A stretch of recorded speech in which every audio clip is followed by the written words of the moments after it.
ይጎዳል፣ በጣም ይጎዳል። አንድ ግለሰብ እንኳን ማሳዘን እንኳንስ ቤተ ክርስቲያንን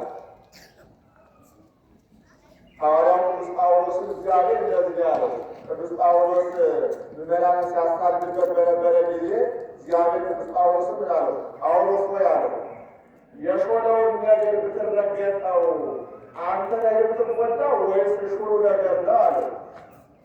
ከስለታሙ ነገር ላይ ብትቆም ስለቱ ነው የሚጎዳው ወይስ አንተ ነህ የምትጎዳው አለው። እኔ ነኝ አለው። ከእግዚአብሔር ጋር መጋፋት እንደዚህ ነው አለው። ከቤተ ክርስቲያን ጋር መጋፋት ቤተክርስቲያን አትጎዳም።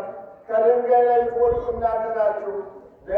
ከድንጋይ ላይ የወደቀ ሰው ድንጋዩ አይሰበርም፣ የሚሰበር ሰውየው ነው። ከስለት ላይ የወደቀ ሰው ስለት አይደለም የሚጎዳው፣ ከስለት ላይ የወደቀው ሰው የሚቆረጠው። ቤተክርስቲያንን መጋፋት ቤተክርስቲያን አትጎዳም፣ ድንጋይ ናት።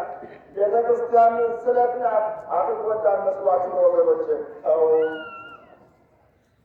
ስለዚህ ወደ ስለት የልመለስ ብዙ ነገር ተደጋጋሚ ነገር የምናያቸው ነገር ስላሉ ስሜት ነገር ባሁን ሌላ ነገር እንዳገኝ መስገዱ አሁን ስለዚህ ያላችሁ አንዳንዱ እንደዚህ ገንዘቡን እያመጣ ምንም ሳይኖረው ያፈሳል። ደግሞ ተቃራኒ በጣም አሳዛኝ ነው። ወለተ ማርያም የተባለች እናታችን ወይም ቤታችን 225 ብር ማዘንጃ ጉዳይ